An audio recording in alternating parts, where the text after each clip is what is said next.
Fala pessoal, nesse vídeo vamos falar sobre a disciplina financeira, um tema muito falado aqui na internet, principalmente para quem é imigrante, e como vencer fora do seu país como imigrante, se dedicando e focando também na questão da disciplina financeira. Meu nome é Peter Miranda, sou mais um imigrante aqui em Portugal, hoje vivo em Portugal, mas já vivi em mais outros países, e quero compartilhar aqui com vocês algumas experiências, né? Tanto minha, como também de algumas pessoas que eu tenho convívio. Normalmente, quando você quer sair do país, tem vários motivos. Só que um dos grandes motivos é a questão da qualidade de vida, proporcionada por uma vida financeira melhor. Só que quando a gente chega no outro país, a gente logo, quando começa a melhorar financeiramente, a gente começa a se descuidar de alguns pontos. E esses pontos que eu queria tratar com vocês hoje. Tanto que quando a gente está se planejando para poder sair do nosso país, que você é do Brasil, a grande maioria que assiste aqui do Brasil, apesar que tem algumas pessoas que assistem da Angola, Moçambique, mas a maior parte das pessoas que assistem aqui é do Brasil. E quando você se planeja sair do Brasil para poder morar em outro país, você põe na ponta do lápis tudo que você precisa financeiramente, quanto que você vai precisar chegar lá, quanto vai pagar de aluguel, quanto vai pagar no carro ou no transporte público. Você tem tudo na ponta do lápis. Mas quando você chega no país e começa a viver mais tranquilo, né? Consegue pagar suas despesas mensais, tranquilo, a gente começa a sair do caminho. E quando a gente começa a sair do caminho, aí começam os problemas. E o primeiro ponto é o planejamento financeiro. A gente muitas vezes confunde desejos com necessidades. Como que seria isso? Necessidade seria aquilo que você precisa pagar, senão você não vive. Por exemplo, a sua casa, o seu transporte, alimentação, água, luz, internet, telefone. Tudo isso são necessidades importantes e necessárias para a gente. Diferente de desejos, né? Por exemplo, sair para poder comer fora, sair para uma balada, ir no cinema. Não estou falando que não seja importante isso. Deveria entrar no planejamento como algo necessário como lazer. Mas tudo planejado. Só que muitas vezes a gente coloca isso, mas sempre extrapola. E quando a gente começa a extrapolar, saindo do campo da necessidade, indo agora para o campo dos desejos, que a gente começa a quebrar o nosso planejamento financeiro. Quantos amigos, quantas pessoas que eu convivo aqui, e sigo também algumas pessoas em outros países, que começa a cair no seu planejamento financeiro, porque chega nesse país, nos Estados Unidos, em Portugal, na Inglaterra, que são os países normalmente que as pessoas gostam de ir, e logo chega lá, consegue pagar suas necessidades básicas, consegue o cartão de crédito que o banco fornece, e as pessoas pensam que o cartão de crédito é, poderia dizer que é a extensão da sua renda, mas não é a extensão da renda. E muitas vezes, muitas pessoas quebram financeiramente, por quê? Porque crê que o cartão de crédito é uma extensão da sua renda, é uma extensão do seu salário, e começa a gerar dívida. Tinha dívida no Brasil, saiu do Brasil para poder ter uma vida melhor, quando chega aqui também no exterior, começa a gerar dívida. E lembrando, desejos não são necessidades. Ah, eu preciso comprar uma roupa. Mas será que você precisa comprar uma roupa de grife? Ou você precisa comprar uma roupa de qualidade? São duas coisas muito diferentes. Ninguém está falando que você tem que andar pelado ou maltrapilho. Todos nós precisamos de comprar roupa. Mas precisamos saber que tipo de roupa. Se precisa ser de grife mesmo? Ou pode ser uma roupa de marca, mas de boa qualidade e um bom custo-benefício? Então, sim, se você consegue colocar a necessidade em primeiro lugar antes do desejo, não, eu quero comprar uma roupa da marca X, da marca Y, porque isso vai me dar um glamour a mais, isso eu vou postar nas redes sociais, pessoas no Brasil vão ver que estou bem, estou vencendo aqui na Europa, estou vencendo nos Estados Unidos, mas isso a gente não precisa fazer, porque isso vai virar uma bola de neve e vai quebrar a nossa vida financeira. Todo o nosso planejamento financeiro que a gente sonhou quando a gente estava no Brasil é destruído por causa desse querer mostrar algo que ainda não tem.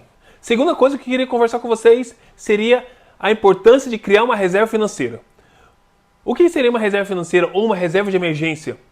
O nome já diz, é uma reserva para quando tiver alguma necessidade, você não precisar fazer dívida, não precisar usar o cartão, não precisar pegar empréstimo para poder suprir aquela necessidade, suprir aquela emergência. Então, começou a sobrar um dinheiro, começa a poupar um valor, uma quantidade. Mas quanto seria essa quantidade? Você vai ver aí na internet vários especialistas que passam a 3 meses do seu custo de vida, outros 6 meses do seu custo de vida. Eu não quero criar um padrão, porque tem gente que está fora do país e vive como autônomo. Se você vive como autônomo, você tem que ter um pouco mais de previsibilidade, um pouco mais de reserva. Se você tem um contrato, né, que seria a nossa carteira assinada no Brasil, então você tem como se controlar um pouco mais.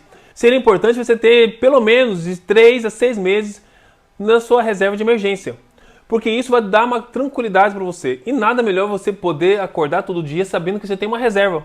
Caso você for mandado embora, caso você acabar o contrato, caso você ficar doente e não poder trabalhar, você tem essa reserva de emergência, que vai suprir as suas necessidades.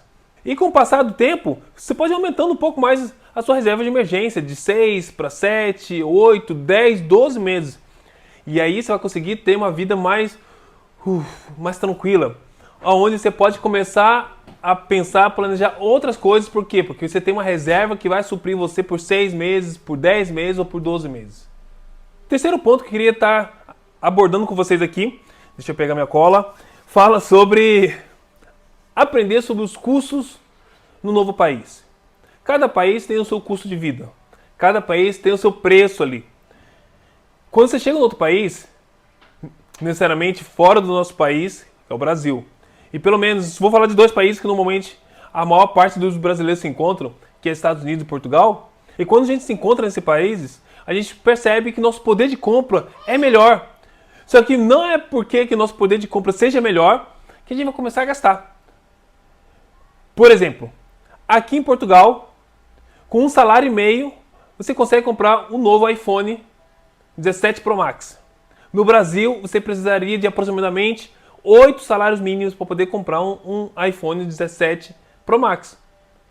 Isso quer dizer que o poder de compra hoje aqui em Portugal é bem maior que quem está no Brasil. Mas isso não quer dizer que está barato. Porque o salário também aqui em Portugal é muito baixo. Então você tem que colocar na balança todos os custos, tanto de aluguel, tanto de alimentação, de roupa que você precisa, de remédio caso precise. Tudo isso na ponta do lápis para você não se enrolar depois, achando que algo é muito barato e no final sair pagando caro. Quarto ponto, não faça dívidas. Deixa eu contar uma experiência para vocês. Nessa semana chegou um colega de trabalho que colocou no nosso grupo de colegas aqui do trabalho, né? Que está vendendo uma BMW 2020, perfeito estado, novinho, banco de couro, branquinho e bonitinho, num valor que eu poderia pagar se fosse fazer um financiamento. Sendo que já tem um carro e está quitado o carro, eu não preciso estar criando nenhuma dívida para poder ter um carro novo. Se eu não tivesse um carro, talvez pudesse pensar, mas eu já tenho um carro. Para que gerar uma dívida, comprometer meu salário, só para ter um carro mais novo, de marca, para poder estar postando nas redes sociais que eu tenho condição para ter um carro melhor, um carro novo, um carro top. Não é necessário criar dívida. Crie dívida em momentos de urgência. Isso porque você não tem um fundo de emergência. Porque se tivesse, não teria dívida. Então cuidado, não gere dívida, não pegue empréstimo, não use o cartão se não for algo muito urgente, porque as dívidas vão fazer você ficar enrolado financeiramente. E ficar enrolado financeiramente em outro país é bem pior que ficar enrolado financeiramente no Brasil. Quinto e último ponto, é um tema que eu gosto demais, separa um dinheiro para poder investir. Não pense somente no hoje, pense no seu futuro. Se você é sozinho, pense no futuro com a sua família. Se você tem filhos, esposa, marido, pense no seu futuro com a sua família. Mas não gaste todo o seu dinheiro, né? Porque sobrou um dinheiro, poxa, sobrou dinheiro, vou gastar. Já vi gente falando isso. Cara, esse mês sobrou aqui 150 euros, não sei como vou gastar. Você não precisa gastar todo o seu dinheiro. Se sobrou dinheiro, graças a Deus porque sobrou seu dinheiro. Agora faça um planejamento financeiro, volte lá no primeiro ponto e comece a investir esse valor. Pouco a pouco, com o passar do tempo, você vai perceber que esse dinheiro bem investido, isso vai gerar mais dinheiro para você e você vai conseguir ter uma qualidade de vida ainda melhor. Se você tem uma vida financeira bem estável, isso vai te dar uma tranquilidade melhor na sua vida, uma paz interior, onde você consegue pensar melhor, está progredindo, está empreendendo se for seu perfil, ou está estudando e está crescendo na sua empresa, e isso vai te proporcionar uma qualidade de vida melhor. Tudo porque você for uma pessoa disciplinada financeiramente. Não renegue e nem negligencie esse ponto que é muito importante, que é o seu planejamento financeiro e o seu futuro financeiro fora do país. Se você gosta de vídeo como esse, segue a gente aqui nesse perfil, nesse canal. Se você achou interessante, compartilha com seus amigos que ainda estão no Brasil e aqueles que já saíram do Brasil. E se tem algo financeiro que eu não comentei nesse vídeo e você acha muito importante, comente aqui nos comentários, que de repente eu faço mais um vídeo só por causa do seu comentário, tá bom? Até o próximo!